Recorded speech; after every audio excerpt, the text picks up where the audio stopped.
So we've got it there at the top there that approximately 70% of people over the age of 15 years of age in New Zealand gambled sometime in the last 12 months. This was New Zealand Lifestyle Survey. Does that surprise you? Does it surprise you that 70% of people are gamblers? I didn't know it was that high, but yeah. But I guess as soon as we would throw in something like lotto, people might go and say, oh, but that's not gambling. Yeah. So what's your thoughts? Is lotto gambling? Yes. Yes. It is. It is. Buying You don't a house need a is lotto gambling. ticket. What happens when there's a jackpot? What happens when almost certainly they're going to allow the jackpot to rise and rise, and it'll be almost certainly within the next few years it'll be connected to some of their super jackpots. So Commission makes a lot of money whenever there's big jackpots, because people look at the amount of money you can win rather than the chances of winning.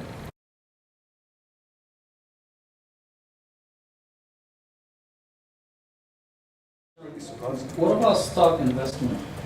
That's a really good point. I can tell you that the number of forward exchange dealers or share brokers that I've had as clients would be less than 10 since 1992, and I've had several thousand gambling clients, and I could say that virtually all of them were reluctant clients. But in Korea, there are heaps of people doing trading through the online. Yeah, There's this kind of speculation is they're getting margin Yeah. by the second. Just put That's money right. in and take it out. yeah, There's this very constant transaction make a profit. yes. Yeah. Yeah, and it's really difficult. One of my clients was doing that, and he said that was his problem. When there was a margin call, he hung in there, Mm. and he hung in too long, and as a result, he ended up losing something like a couple $100,000. And these people won't necessarily see themselves as gamblers.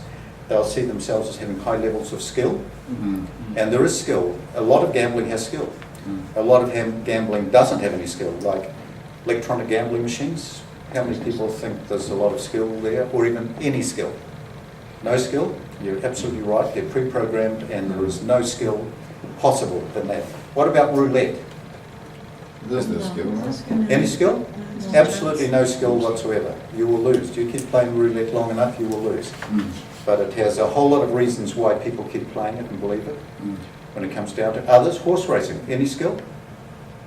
Some skill. Some skill. Yeah, there There's is. a lot of research on the horses and the Yeah. Yeah. history and So a lot of my racing people would say, I know about 3,000 horses, but they overestimate the amount of skill and underestimate the chance factor, because there's chance factor in everything. What about blackjack? Isn't that mainly skill? Counting cards. The Australian Productivity Commission, they did some research around card counting and the likes of that, and also in blackjack. What they said is that that's the nearest you can get to having That's right. almost the same Odds. odds Yeah. as the casino, but you won't beat the odds. You know, if you get the same cards as the casino, they're going to choose that they win. Mm. And I've certainly had clients that thought they were professional card counters, they're professional card players, but they develop problems, and they usually argue with you, if I'd stuck to my plan, I would be rich, but I didn't stick to the plan. Yeah, there can be professionals, but 70% of people, and it's been going down over the years, the number of people that bet, but it's often because people think lotto is not seen as actually gambling, but in fact it is.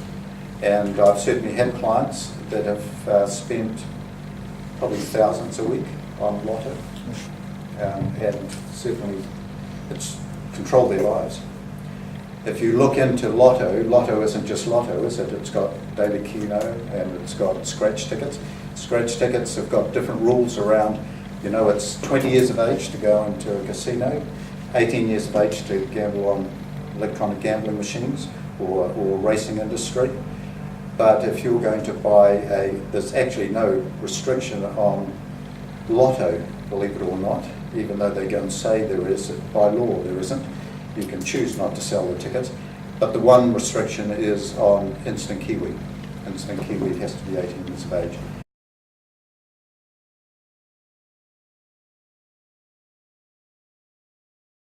parents buy the instant kiwis and give it to the child, and the Yeah. child is scratching it. And the marketing of those instant kiwis are now for younger and younger players. They've got Mm. pirates on them. Yeah. They are attractive to kids, and it just takes a parent to think it's a game to Right. involve them in it. I've seen it so many times. Yeah. Yeah.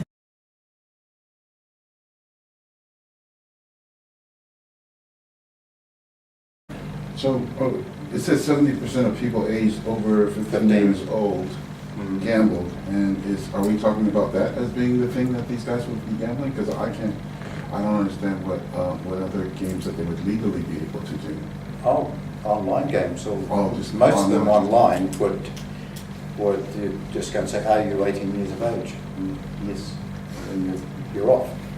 You know, Yeah, that's right. it used to be a de facto idea that you had to pay by credit card, and you couldn't get a credit card till you were 18, but there are so many different ways you can pay directly out of your account now. So we've got there this 2012 study where they tried to work out what number of people had a gambling problem. This just shows you the difficulty, because if you look at the AUT 2012 study, there was only 0.7 of 1%.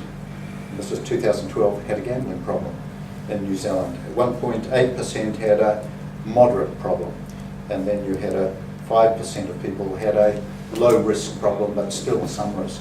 2014, the Health Promotion Agency, Healthy Lifestyle Survey, identified much higher figures, and you can see there that they used a different measure, but you can see that 10.5% of people were currently a moderate or serious gambling risk. Now that's a huge difference between those two figures, and you'd have to say, where is the clarity? Well, there were two completely different measures in that. Often we do use simple measures when we use a national survey, rather than get them to do a full screen, which can take a while. And even when we do full screen, it doesn't mean to say that you're going to get an accurate result. The screen questions are obvious and what is a right or a wrong answer. And for a lot of people, they won't necessarily tell the right answer because they'll wonder where this information's going. Or there might be someone in the room when they're answering the questions, even online, and they'll be wondering, you know, should I answer yes to that, especially if they haven't told anyone about the gambling. So you've got two completely different figures there, with a further 7.5% with a low risk, but still some risk when it came down to it.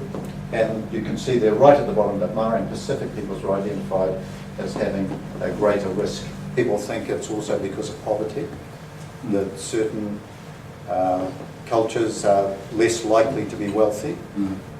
Often people gamble if they don't have enough for rent. They often think, well, I haven't got enough of the rent, so that's a good reason I need to win more money. And of course, if you lose that money, you're in a lot worse position than having half the rent. So the research that keeps happening, even though you get these figures going up and down, the hardcore people that have some clear problems are experiencing gambling harm stays pretty solid and doesn't change much. Even though people move up and down all the time, the numbers seem to stay quite strong. Yeah. So and now we look at it as a mental health issue that, you know, we don't expect a lot of mental health to just wax and wane.